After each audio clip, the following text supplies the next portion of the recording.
जमाने का यही दस्तूर है, निभाते रहो। दिल मिले या ना मिले, हाथ मिलाते रहो। किसी अनाम शायर का ये शेर वैसे तो जमाने के लिए, लेकिन आजकल ये शेर विपक्षी दलों के गठबंधन INDIA पर काफी फिट बैठ रहा है, क्योंकि अनबन और मतभेद की खबरों के बीच विपक्षी दलों के गठबंधन INDIA ने एकजुटता दिखाने का पहला बड़ा प्रयास किया। बीजेपी विरोधी इस मोर्चे ने मोदी सरकार के खिलाफ संसद में अविश्वास प्रस्ताव पेश कर दिया है, वो भी अपने गठन के 10 दिनों के अंदर। हालांकि ये अलग बात है कि इस अविश्वास प्रस्ताव पर खुद विपक्ष को ही विश्वास नहीं है और उसे इस प्रस्ताव का अंजाम भी अच्छी तरह से पता है। इसलिए आज DNA में हम विपक्ष के अविश्वास प्रस्ताव का विश्लेषण तो करेंगे और यह भी समझने की कोशिश करेंगे कि आखिर विपक्ष प्रचंड बहुमत वाली मोदी सरकार को संसद में शक्ति प्रदर्शन करने का मौका क्यों दे रहा है। क्या ये उसकी सोची समझी रणनीति है या फिर ऐसा दांव जो उल्टा उस पर भी भारी पड़ सकता है। वैसे विपक्षी दलों के गठबंधन INDIA की कल एक बैठक हुई थी और इस बैठक में मोदी सरकार के खिलाफ नो कॉन्फिडेंस मोशन यानी अविश्वास प्रस्ताव पेश करने का फैसला लिया गया। आज जब दोपहर 12 बजे लोकसभा की कार्रवाई दोबारा शुरू हुई, कांग्रेस की तरफ से सांसद गौरव गोगोई ने अविश्वास प्रस्ताव पेश किया। इस प्रस्ताव का विपक्ष के 50 से ज्यादा सांसदों का समर्थन भी उसे हासिल हो गया, जिसके बाद स्पीकर ओम बिरला ने नियमों के तहत विपक्ष के नो कॉन्फिडेंस मोशन को मंजूर कर लिया। उन्होंने कहा कि वो सभी पार्टियों से बात करके इस प्रस्ताव पर चर्चा का समय निर्धारित करेंगे। माननीय सदस्यगण, मुझे सदन को सूचित करना है कि मुझे श्री गौरव गोगोई से नियम 198 के अंतर्गत मंत्रिपरिषद में अविश्वास प्रस्ताव प्राप्त हुआ है। मैं श्री गौरव गोगोई से सदन की अनुमति प्राप्त करने के लिए अनुरोध करता हूं।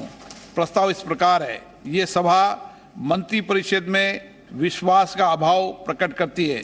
श्री गोगोई कृपया सदन की अनुमति प्राप्त करें। अध्यक्ष महोदय, मैं निम्नलिखित प्रस्ताव के लिए सदन की अनुमति चाहता हूं। ये सभा मंत्रिपरिषद में विश्वास का अभाव प्रकट करती है। मैं उन सदस्यों से जो इस प्रस्ताव की अनुमति दिए जाने के पक्ष में ये अनुरोध करता हूं, वो अपने स्थान पर खड़े हो जाएं।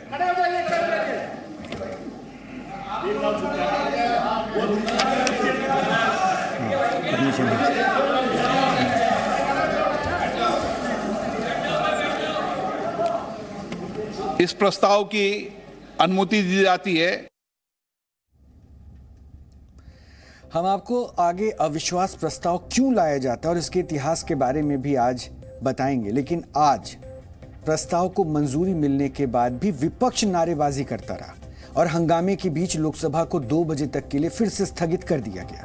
2 बजे सदन की कार्यवाही दोबारा शुरू हुई, लेकिन विपक्ष ने फिर से हंगामा शुरू कर दिया, जिसके बाद लोकसभा को कल सुबह 11 बजे तक के लिए स्थगित कर दिया गया। अध्यक्ष महोदय, मैं माननीय गृह मंत्री श्री यानी एक के बाद एक लगातार हंगामे होते रहे। पुनर्गठन अधिनियम 2019 का और संशोधन करने के लिए विधेयक को पुनः स्थापित करने की अनुमति दी जाए। Sir,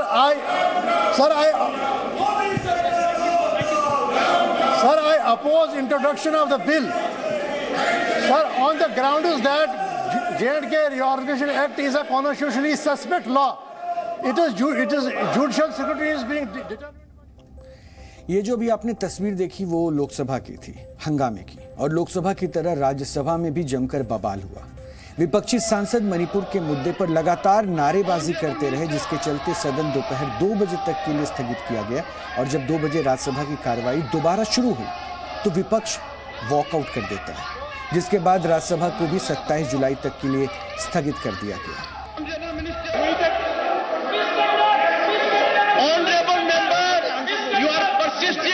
To tell everyone that you are ignorant of Constitution, ignorant of rules of this House, you are not aware of the directions given by this chair earlier. I am so sorry, you are misconceived. It was such an important occasion. We had number of good questions. There should have been involvement of the House all around. Question hour is important. It is heart of parliamentary debate. It gives an opportunity to members to ask questions to the government, enforce accountability, transparency, and the government also benefits by wisdom and inputs of the honorable members.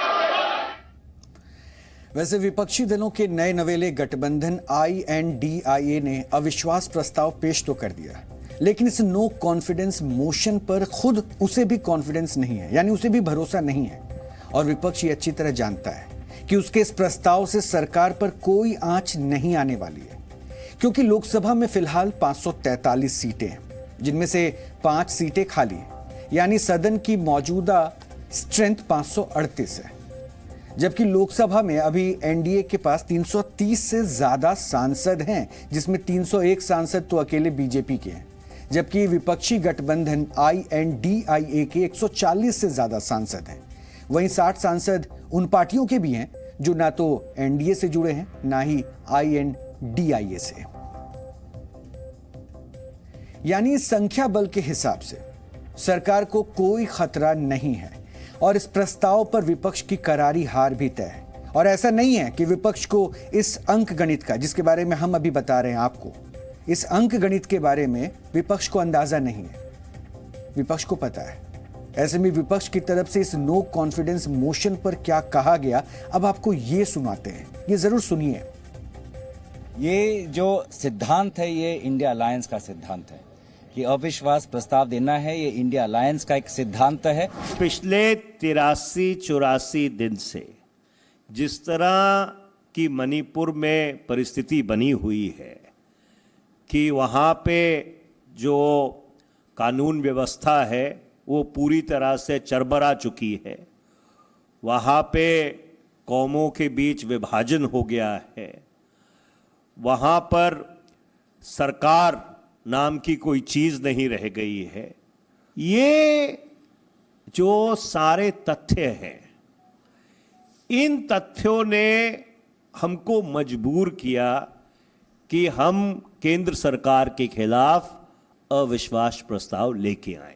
हमारा जो demand था कि प्रधानमंत्री कभी आए लोकसभा में, जिसका अंग वो है, जब तक वो नहीं करेगा मेरे ख्याल में ये सब चलने वाले हैं। मेरे ख्याल में बेस्ट है कि स्पीकर जल्दी तय करें कि ये नो कॉन्फिडेंस मोशन के ऊपर चर्चा हो जाए। वैसे भी आपको पता है कि परंपरा के अनुसार प्रधानमंत्री को आप वापस आके जवाब देना पड़ेगा, तो वैसे भी उस वक्त इस विषय पे उनका बोलने का मौका मिलेगा। जिस सरकार को इतना भी कॉन्फिडेंस नहीं है कि सदन में आके अपनी बात रखे, तो INDIA को उस पर कॉन्फिडेंस कैसे हो सकता है? ये नो कॉन्फिडेंस मोशन, अविश्वास प्रस्ताव भी एक संसदीय औजार है, एक पार्लियामेंट्री इंस्ट्रूमेंट है, जिसका प्रयोग कर कर जो तमाम राजनीतिक दल हैं जो इंडिया अलायंस के तहत एक कुनबे के नीचे आए हैं, उन सबका प्रयास है कि सरकार बहस में शामिल हो, सरकार लोगों के सवालों का जवाब देने के लिए मजबूर हो, सदन के भीतर आए। यानी अब आप इस बात को ऐसे समझिए कि विपक्ष को इस प्रस्ताव का अंजाम अच्छी तरह से पता है, फिर भी वो एक सोची समझी रणनीति के तहत नो कॉन्फिडेंस मोशन लेकर आई है। और ये रणनीति क्या है, इसे समझने के लिए आपको हमारे संवाददाता रवि त्रिपाठी की ये रिपोर्ट जरूर देखनी चाहिए। एक बार देखिए इसे। आखिरकार मोदी सरकार के खिलाफ विपक्ष को अविश्वास प्रस्ताव क्यों लाना पड़ा, ये समझना होगा आपको। दरअसल मणिपुर के मुद्दे पर सरकार से खफा था विपक्ष, और विपक्ष ये चाहता था कि प्रधानमंत्री सदन के अंदर आकर इस मुद्दे पर बोले, बाहर बोलने से काम नहीं चलेगा। और साथ ही साथ विपक्ष सरकार से ये मांग कर रहा था कि इस मुद्दे पर लंबी चर्चा हो, 2-2.5 घंटे की चर्चा नहीं, लगभग 10 से 11 घंटे की चर्चा हो, जिसमें तमाम विपक्षी दल सरकार को घेर सकें, मणिपुर के मुद्दे पर उनको कोसने का मौका मिल जाए। लेकिन तमाम कोशिश के बावजूद, तमाम नोटिस के बावजूद, चाहे लोकसभा हो चाहे राज्यसभा हो, तमाम नोटिस दिया गया, लेकिन सरकार की तरफ से इस पर कोई सहमति नहीं जारी हुई। और स्पीकर हो चाहे चेयरमैन हो, दोनों ने कोई अनुमति नहीं दी, जिसके बाद विपक्षी दलों ने बैठक किया और बैठक करके रास्ता निकाला गया कि आखिर कौन सा ये रास्ता हो सकता है जिसके तहत ये दोनों बातें सज जाए, प्रधानमंत्री को बोलना भी पड़े और साथ साथ लंबी चर्चा भी हो जाए। तो कुछ से सांसदों ने सुझाव दिया और उस सुझाव पर सहमति बनी कि अविश्वास प्रस्ताव एक ऐसा प्रस्ताव है जिस पर प्रधानमंत्री को जवाब भी देना पड़ेगा और साथ साथ लंबी चर्चा के दौरान विपक्ष अपनी सारी बातें, सारे आरोप, सारा गुस्सा सरकार पर निकाल सकता है मणिपुर को लेकर। तो इस वजह से अविश्वास प्रस्ताव लाया गया सरकार के खिलाफ।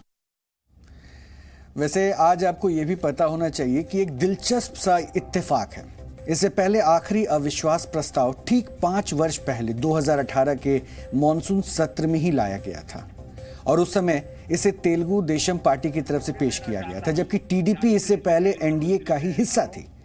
उस समय अविश्वास प्रस्ताव के समर्थन में सिर्फ 126 वोट मिले थे, जबकि मोदी सरकार के पक्ष में 325 वोट पड़े थे और उस प्रस्ताव पर विपक्ष को बुरी तरह मुंह की खानी पड़ी थी। उस समय प्रस्ताव पर चर्चा का जवाब देने के दौरान प्रधानमंत्री मोदी ने सदन में क्या कुछ कहा था, आज आपको हम वो भी सुनाने जा रहे हैं, क्योंकि आज ये वीडियो सोशल मीडिया पर बहुत वायरल है और यूजर्स कह रहे हैं कि पीएम मोदी ने इस अविश्वास प्रस्ताव को लेकर 5 वर्ष पहले ही भविष्यवाणी कर दी थी, जो आज सही साबित हो। तो सुनिए एक बार। वो शुभकामनाएं मैं आज फिर देना चाहता हूं कि आप इतनी तैयारी करो कि 2023 में फिर से आपको अविश्वास प्रस्ताव लाने का मौका मिले और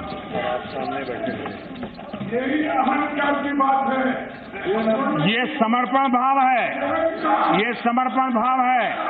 अहंकार का परिणाम है 400 से 40 हो गए, अहंकार का परिणाम है 400 से 40 हो गए और सेवा भाव का परिणाम है कि 2 से यहां आकर के बैठ गए, 2 से निकल करके आके बैठ गए। आप कहां से कहां पहुंच गए।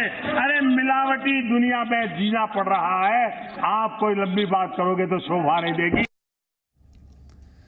हालांकि मॉनसून सत्र में विपक्ष की पूरी रणनीति अभी तक मणिपुर के इर्द गिर्द ही घूम रही है और सरकार पर मणिपुर के मुद्दे पर चर्चा से भागने का आरोप भी लगा रहे हैं। लेकिन सरकार का दावा है कि वो तो पहले ही दिन से चर्चा को तैयार है और कल केंद्रीय गृह मंत्री अमित शाह ने इस बारे में विपक्ष को पत्र लिखकर एक अपील भी की। लेकिन इसके बाद भी विपक्ष की तरफ से अविश्वास प्रस्ताव पेश कर दिया गया और इसलिए अब सरकार विपक्ष की नीयत पर ही सवाल उठा रही है।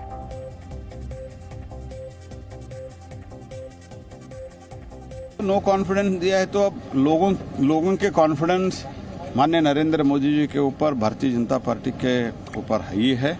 लास्ट टर्म में भी किया था और लोग उनको जो कुछ भी सबक सिखाने था वो सिखा दिया है और आगे भी सिखा दिया। रूल्स में क्लियर कट व्यवस्था दी हुई है कि नो कॉन्फिडेंस मोशन कौन ला सकता है।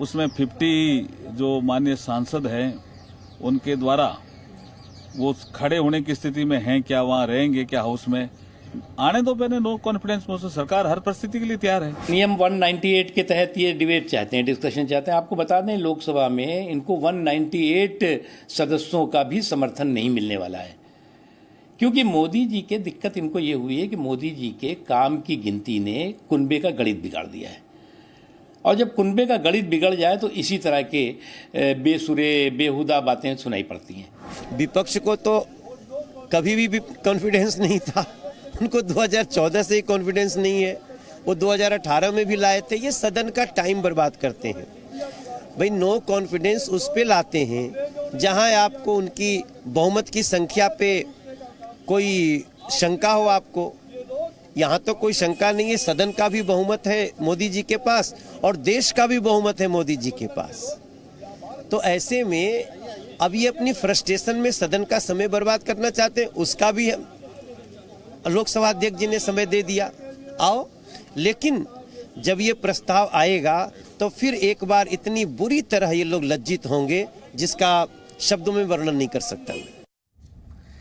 यानी आपने विपक्ष के इस अविश्वास प्रस्ताव से जुड़ी राजनीति को तो समझ लिया, लेकिन अब हम आपको बताएंगे कि आखिर नो कॉन्फिडेंस मोशन यानी अविश्वास प्रस्ताव होता क्या है और संसद में इसे पेश करने का दरअसल मकसद क्या होता है। इसे समझने के लिए पहले आपको संविधान के आर्टिकल 75 के बारे में भी जानना चाहिए और सबसे पहले हम आपको यही बताते हैं क्योंकि इस आर्टिकल के अनुसार केंद्रीय मंत्री परिषद लोकसभा के प्रति जवाबदेह है और अगर सरकार के पास सदन में बहुमत नहीं है तो प्रधानमंत्री समेत पूरी मंत्री परिषद को तुरंत इस्तीफा देना होता है, यानी सरकार गिर जाती है। इसलिए अगर विपक्ष को लगता है कि मौजूदा सरकार के पास लोकसभा में बहुमत नहीं है और वो सदन में अपना विश्वास खो चुकी है, तो विपक्ष की तरफ से लोकसभा में सरकार के खिलाफ अविश्वास प्रस्ताव लाया जा सकता है। इसके लिए सदन का कोई भी सदस्य लोकसभा के नियम 198 के तहत स्पीकर को अविश्वास प्रस्ताव का नोटिस दे सकता है। ऐसा करने के लिए उसे सुबह 10 बजे से पहले इस प्रस्ताव की लिखित जानकारी स्पीकर को देनी होती है। प्रस्ताव मंजूर हो इसके लिए जरूरी है कि कम से कम 50 सांसद इसका समर्थन करें, जो कि आज आपने देखा 50 सांसदों का समर्थन गोगोई को मिला। और इसके बाद अगर लोकसभा अध्यक्ष इस अविश्वास प्रस्ताव को मंजूरी दे देते हैं तो प्रस्ताव पेश करने के 10 दिनों के भीतर इस पर चर्चा करवाना अनिवार्य हो जाता है। यानी इस नियमावली के मुताबिक आज प्रस्ताव को पेश किया गया, इसे मंजूरी मिल गई और 10 दिन के भीतर अविश्वास प्रस्ताव पर चर्चा होनी है। यहां अब आपके लिए यह भी समझना जरूरी है कि अविश्वास प्रस्ताव सिर्फ लोकसभा में ही लाया जा सकता है, क्योंकि राज्यसभा स्थायी सदन है और यह कभी भी भंग नहीं हो सकता, जबकि लोकसभा अस्थायी सदन है और केंद्रीय मंत्री परिषद लोकसभा के प्रति ही जवाबदेह है और इसलिए विपक्ष ने लोकसभा में इस प्रस्ताव को पेश किया है। हमारे संसदीय इतिहास में अविश्वास प्रस्ताव की एक पूरी हिस्ट्री रही और वो इतिहास के पन्ने आज मैं भी आपके सामने लेकर आया हूं, जिसको आज मैं आपको बताने वाला हूं। और विपक्षी दल पहले भी सरकार के खिलाफ नो कॉन्फिडेंस मोशन पेश करते रहे और अब तक 27 बार लोकसभा में अविश्वास प्रस्ताव पेश किया जा चुका है। हालांकि अब तक ऐसे सिर्फ एक बार हुआ है जब अविश्वास प्रस्ताव की वजह से किसी प्रधानमंत्री को इस्तीफा देना पड़ा हो। जुलाई 1979 में तत्कालीन प्रधानमंत्री मोरारजी देसाई के खिलाफ अविश्वास प्रस्ताव लाया गया था।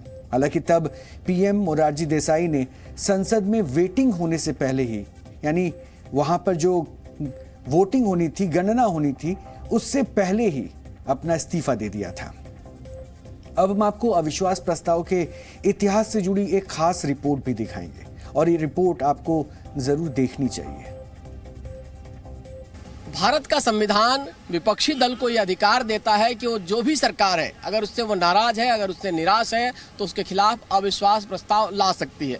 अगर भारत में अविश्वास प्रस्ताव के इतिहास की बात करें तो अब तक लगभग 27 बार किसी न किसी सरकार के खिलाफ अविश्वास प्रस्ताव लाया जा चुका है। सबसे पहले की बात करें तो 63 में जब 62 वार में चाइना से हार गया था हिंदुस्तान, उसके बाद इस पर 63 में नेहरू के खिलाफ, पंडित नेहरू के खिलाफ पहली बार अविश्वास प्रस्ताव लेकर आया था विपक्ष और 347 जबकि सांसदों का समर्थन था नेहरू को, लेकिन बावजूद इसके सांसदों में नाराजगी थी, देश में नाराजगी थी। इस वजह से उस समय का विपक्ष उनके खिलाफ प्रस्ताव लेकर आया, प्रस्ताव पर चर्चा हुई, तमाम बातें हुई, लेकिन प्रस्ताव खारिज हो गया। इसके अलावा बात करें तो सबसे इंपॉर्टेंट बात होता है कि 27 में से लगभग 15 मौका ऐसा है, 15 बार ऐसा हो चुका है कि सिर्फ एक प्रधानमंत्री यानी इंदिरा गांधी के खिलाफ 15 बार अविश्वास प्रस्ताव लाया गया। अब 15 बार वो खारिज हो गया, वो प्रस्ताव एक बार भी पास नहीं हो पाया है। और अब की बात करें तो प्रधानमंत्री मोदी के खिलाफ ये दूसरा अविश्वास प्रस्ताव होगा, यानी 28वीं बार ये अविश्वास प्रस्ताव संसद में लाया जा रहा है।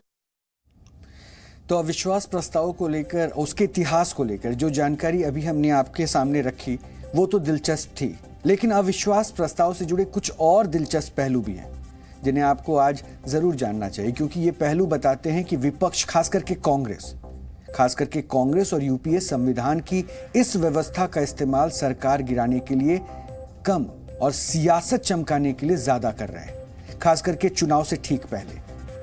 और इस परंपरा की शुरुआत हुई थी वर्ष 2003 में। उस समय कांग्रेस की तरफ से तत्कालीन अटल बिहारी वाजपेयी सरकार के खिलाफ अविश्वास प्रस्ताव पेश किया गया था और अगले ही वर्ष यानी 2004 में लोकसभा चुनाव होने थे।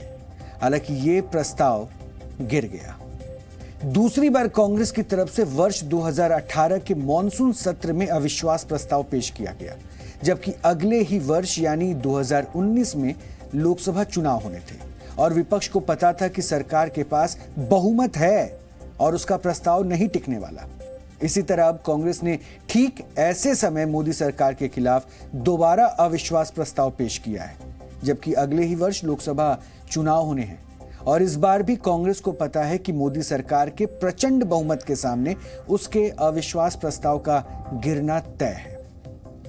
यानी आम चुनाव से ठीक पहले नो कॉन्फिडेंस मोशन पेश करना एक तरह से कांग्रेस का पैटर्न बन चुका है, तरीका बन चुका है, और वो इसका इस्तेमाल सरकार गिराने या उसका बहुमत चेक करने के लिए नहीं कर रही है, बल्कि अपनी सियासत के लिए करती रही है, और इस बार भी उसका मकसद यही है। 2018 में पहली बार अविश्वास प्रस्ताव प्रधानमंत्री मोदी के खिलाफ लाया गया था, उनकी सरकार के खिलाफ लाया गया था, और उसमें 336 के आसपास वोट पड़ा था सरकार के पक्ष में, और सरकार के विपक्ष में लगभग 125 वोट पड़े थे। इस बार की बात की जाए तो आंकड़ों में आज भी कहीं ना कहीं लोकसभा में बहुमत में है सरकार, उनका एनडीए को बहुमत है, लगभग माना जा रहा है कि 330 के आसपास सांसदों का समर्थन है सरकार को, और साथ ही साथ अगर विपक्ष की बात करें तो 150 के आसपास सांसद उनके साथ हैं। बावजूद इसके विपक्ष ये मानता है कि लड़ाई हम आंकड़ा बल में तो हार जाएंगे, लेकिन मुद्दों के नाम पर, मैसेज के नाम पर ये लड़ाई लड़ी जा रही है। इस वजह से विपक्ष ये अविश्वास प्रस्ताव मोदी सरकार के खिलाफ लेकर आया है, उस पर चर्चा भी होगी और जवाब भी दिया जाएगा। रवि त्रिपाठी, जी मीडिया, दिल्ली।